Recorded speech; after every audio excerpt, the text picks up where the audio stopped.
नवा अध्याय। इस अध्याय में श्री भगवान सबसे बड़े रहस्य के बारे में बताते हैं। वे बताते हैं कि परमेश्वर की भक्ति का बहुत बड़ा फल है। अन्य सभी की भक्ति के छोटे फल होते हैं। भक्ति और भक्ति के परिणाम के बारे में बताते हैं और साथ में यह भी कि यदि कोई दुराचारी भी भगवत भक्त बन जाए तो वह भी तर जाता है। अध्याय केशव अर्जुन से कहते हैं, सुन पार्थ, क्योंकि तुम दोष दृष्टि रहित हो, इसलिए मैं तुझे विज्ञान सहित ज्ञान का वह गहरा रहस्य बताता हूं जिसे जानकर तू इस कष्ट भरे संसार से मुक्त हो जाएगा। यह ज्ञान अनश्वर है। यह ज्ञान सबसे बड़ा ज्ञान है। यह ज्ञान सबसे बड़ा रहस्य है। यह सबसे अधिक पवित्र है।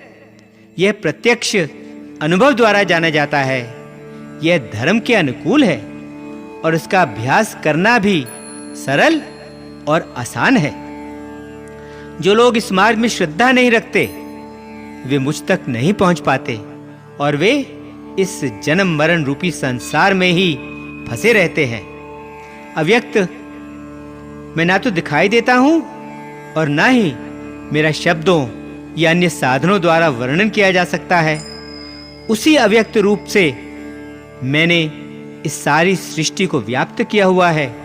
सभी प्राणी मुझ में निवास करते हैं, लेकिन मैं उनमें निवास नहीं करता। और फिर भी सभी अस्तित्व में आई वस्तुओं का निवास मुझ में नहीं है। मेरे इस दिव्य रहस्य को देख। मेरी आत्मा जो सब जीवों का मूल है, वह उन सब जीवों को संभाले तो हुए है, किंतु वह उनमें निवास नहीं करती। इस बात को समझ ले कि जिस प्रकार सब ओर चलती हुई तेज हवा सदा आकाश में स्थित रहती है, वैसे ही सभी अस्तित्व में आई वस्तुएं मुझ में निवास करती हैं।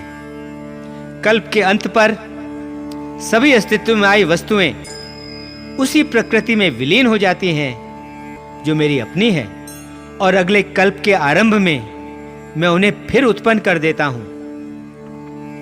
अपनी प्रकृति को वश में रखते हुए मैं इन जीवों के समूह को बार बार उत्पन्न करता हूं जो मेरी प्रकृति के वश में होने के कारण बिल्कुल बेबस हैं।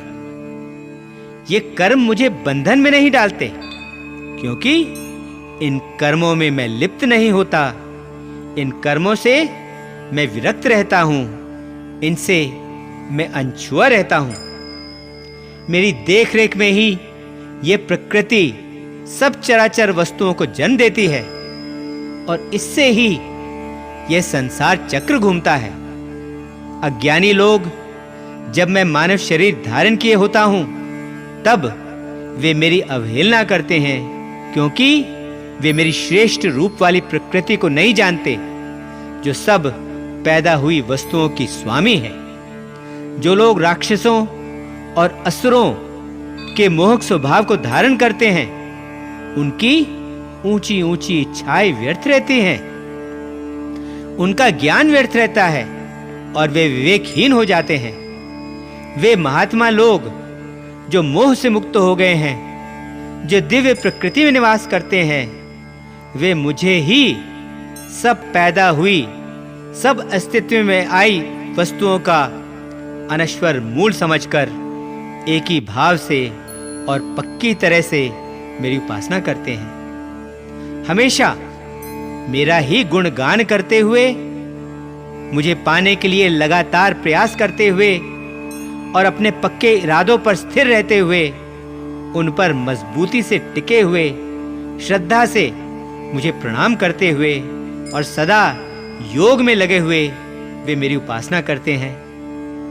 अन्य लोग ज्ञान में यज्ञ करते हुए मेरी उपासना करते हैं। वे मुझे एक रूप वाला और साथ ही अनेक रूपों वाला, सभी दिशाओं की ओर मुख किए हुए जानकर अनेक प्रकार से तथा पूरे विश्वास से मेरी उपासना करते हैं।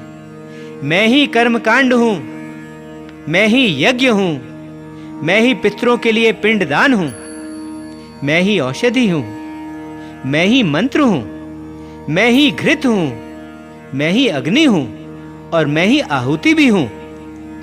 मैं ही संसार का पिता और माता भी हूं। मैं ही आश्रय दाता और पितामह हूं। मैं ही ज्ञान का लक्ष्य हूं।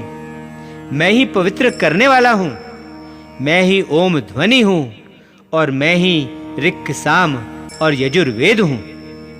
मैं ही लक्ष्य हूं। मैं ही पालन करता हूं। मैं ही स्वामी हूं। मैं ही साक्षी हूं। मैं ही निवास स्थान हूं। मैं ही शरण हूं। मैं ही प्रिय मित्र हूं।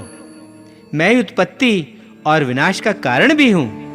मैं ही विश्राम का स्थान हूं और मैं ही अनश्वर बीज भी हूं।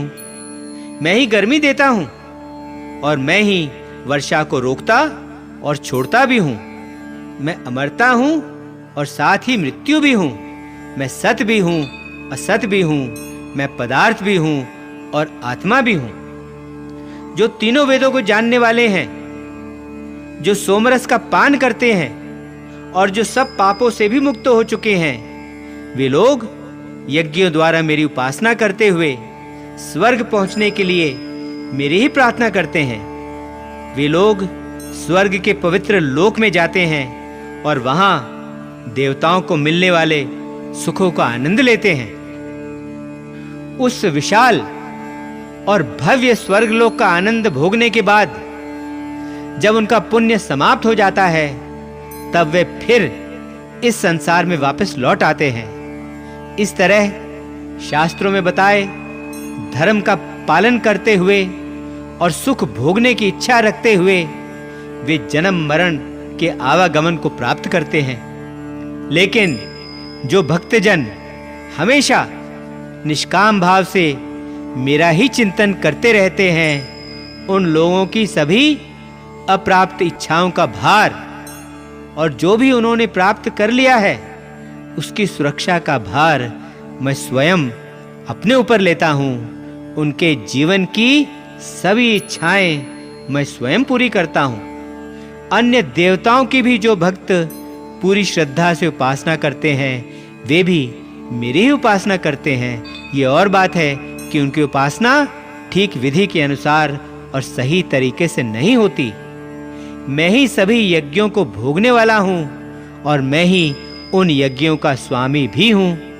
लेकिन जो लोग मुझे मेरे असली रूप में नहीं जानते, वे नीचे गिर जाते हैं। वे पुनर्जन्म को प्राप्त करते हैं। देवताओं के उपासक देवताओं को प्राप्त करते हैं। पितरों के उपासक पितरों को प्राप्त करते हैं। भूत प्रेतों के उपासक उनके पास जाते हैं और जो मेरी उपासना करते हैं वे मुझे प्राप्त करते हैं।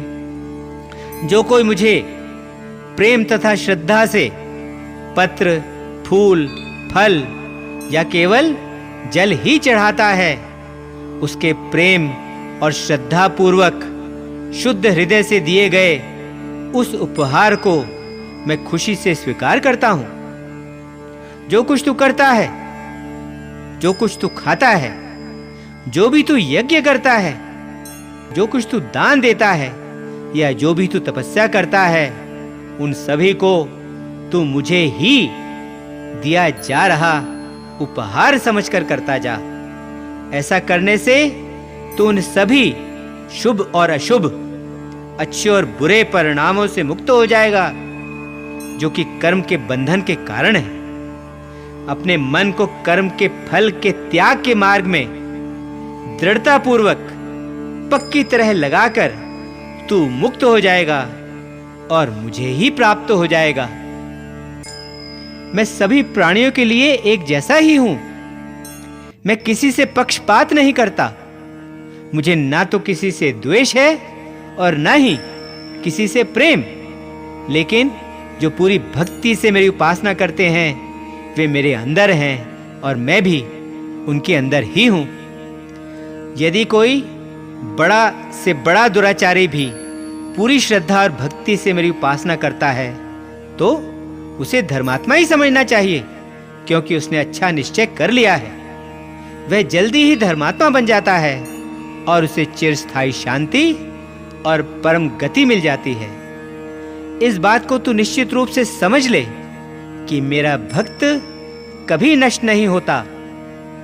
जो लोग मेरी शरण में आते हैं, चाहे वे निम्न कुलों में ही उत्पन्न क्यों ना हुए हों, चाहे वे बड़े से बड़े पापी ही क्यों ना हों, वे भी मेरी शरण में आकर परम गति को पा लेते हैं। फिर ब्राह्मणों, धर्मात्माओं, भक्तगणों और तुम जैसे राज ऋषियों का तो कहना ही क्या।